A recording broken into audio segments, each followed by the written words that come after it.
Welcome back, Adrian, into Markets at Noon, where we are getting you all of that is transpiring in the market and how should you be placing your bets. And to give us more perspective on that, we are now joined by Devang Mehta, the Deputy Managing Director and CIO, Equity, NDPMS, Spark Capital Private Wealth, who's joining us. Hi, Devang, thank you so much. Good afternoon to you and thank you for joining us. Devang, look at the kind of impact that we are seeing as far as the tariffs are concerned. It has really spooked the market. Now, despite the fact that India is primarily a generics market and not as much of an exposure in the branded segment, we do see the impact coming in. Is there more pain left for the markets, and when do we see the markets bottoming out? Thanks for having me on the show, Ankita. I think pleasure always to be on ET now. Yes, very true that almost it's been a year. Last year, if you just recall a little bit of blast from the past or a flashback, 27 September is when we made a new high on the index, right? On Nifty, which was around say 26,200 or so. It's been almost a year, 365 days. Today is 26 September, and still we are actually 4-5% away from those highs. Ideally, yes, there has been some or the other event which has just come to sort of hamper the market prospects. The last entire year, we saw 2-3 things. One, of course, the series of wars or the geopolitical tensions that we saw. Apart from it, the Trump tariff tantrums, if I can use that word. And with that, there are also a lot of positive news which have come into the picture, right from GST implementation, GST 2 reforms, plus India upgrade, inflation down, monsoon good, a little bit of green shoots in the economy. I think positivity is just around the corner. There is festive spirit. But what is happening is probably every single week we see that there are some headwinds which emerge for a sector. Coming back to the question on pharma, yes, very importantly, India, of course, is one of the largest exporter. 35% of India's exports happen to sort of pharma exports in US, around 10 to $12 billion market. I think this very clearly right now what we understand and what we are given to understand is that it does not impact the generics, which is the largest market. Yes, does it impact a bit of biosimilars? Does it impact a bit of specialty type of expensive drugs or life-saving drugs? Yes, some of the companies get impacted, but I think everything is being painted with the same brush. That's what sentiment can do.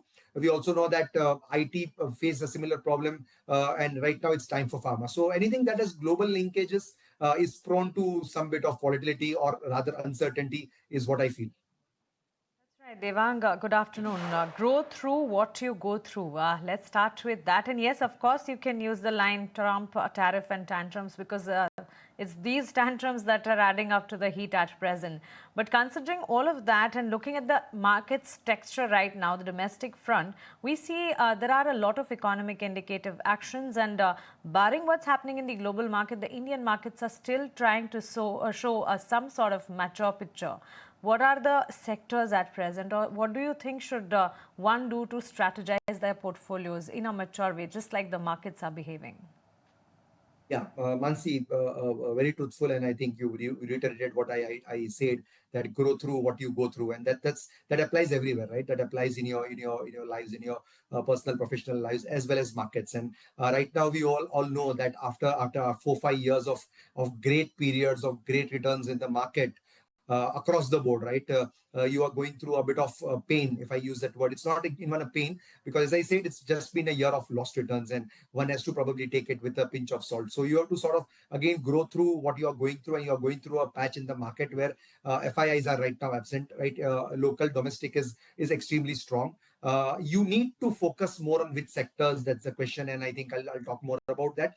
I think a lot of themes which are very domestic centric, a lot of themes where I think India runs now on 3 wheels, one being consumption, one being capex, third being credit growth. Most of this I think are very close to our heart, and these are companies or these are sectors or themes which will do well. So if I drill down a bit, companies in the financialization space. Now, by financialization, you can broad brush and say that it is going to be banks, it is going to be NBFCs. Yes, they would tend to do well.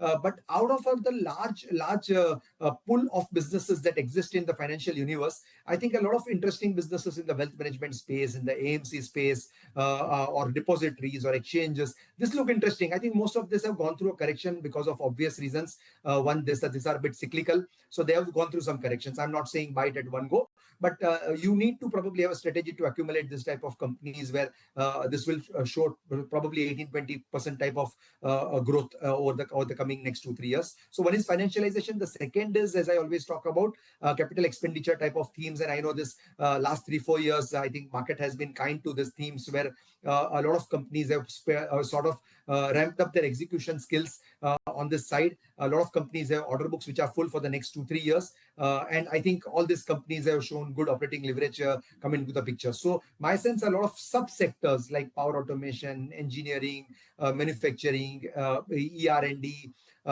different types of lamination, stamping, cryogenic equipment. These are subsectors of capex which one should sort of focus on. And the third being consumption. Yes, I think consumption there has been green shoots in rural areas. We are told there has been RBI report which is talking about that. The GST booster, I think, also helps to revive the economy as such and consumption. So I think the luxury end of the consumption, the discretionary end of the consumption seems quite interesting. So I think these are the cross section of themes and sectors where we sort of want to place our bets. Discretionary spend of consumption, financials, and the capex themes are what you're betting on. Thank you so much, Devang, for joining us. And on that note, we'll let you go. And it's time for us to slip into a short break. Don't go anywhere after the break. We'll get you more updates on the market. Stay tuned.